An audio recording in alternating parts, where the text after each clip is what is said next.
From coast to coast, back-of-house staff turn to the green jar, O'Keeffe's working hands. It's the secret weapon that saves dry hands after constant hand washing. Trusted by pros, America's #1 hand cream. Visit o'keeffescompany.com/restaurant daily and use code NRN for 15% off your first order. Cracker Barrel is laying off corporate staff, a fast casual pizza chain declared bankruptcy, and Shake Shack is growing traffic.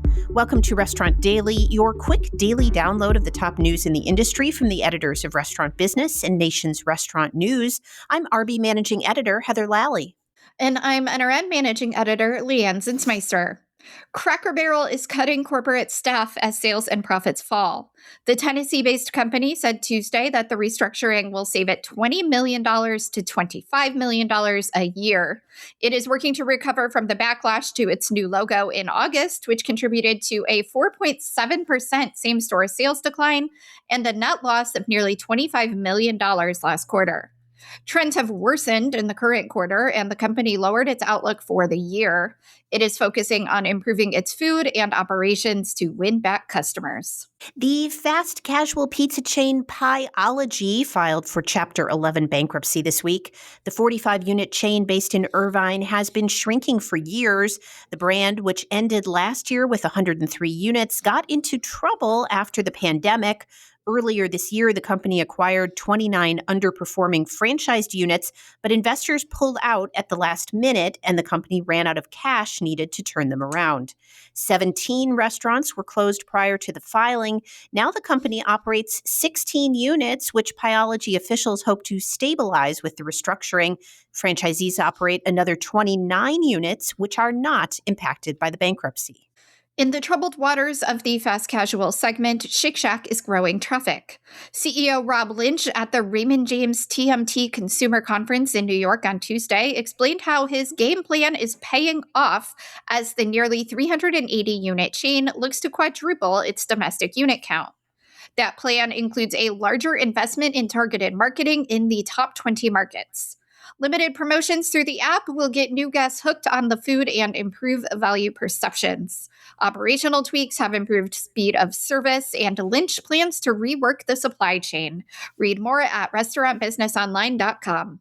Apparently, younger consumers consider how a brand or menu item makes them feel more than actual craveability.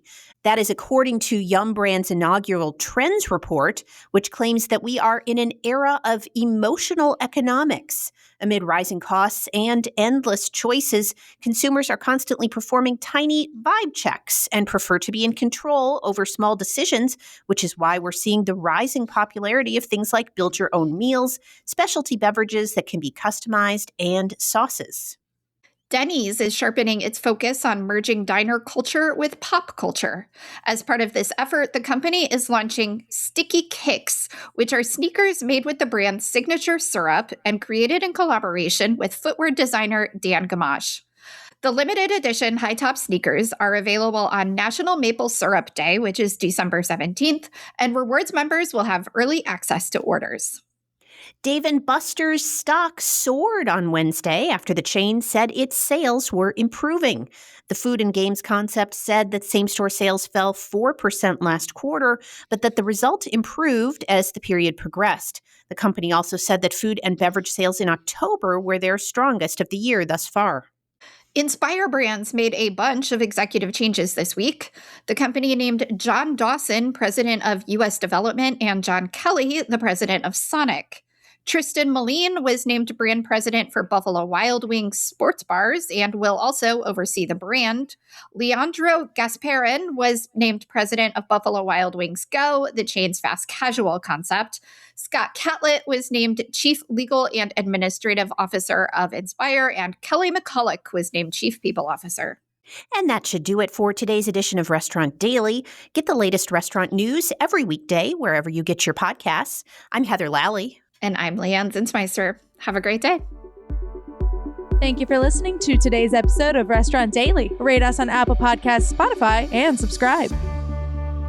From coast to coast, back-of-house staff turn to the green jar, O'Keeffe's working hands. It's the secret weapon that saves dry hands after constant hand washing. Trusted by pros, America's #1 hand cream. Visit o'keefescompany.com/restaurantdaily and use code NRN for 15% off your first order.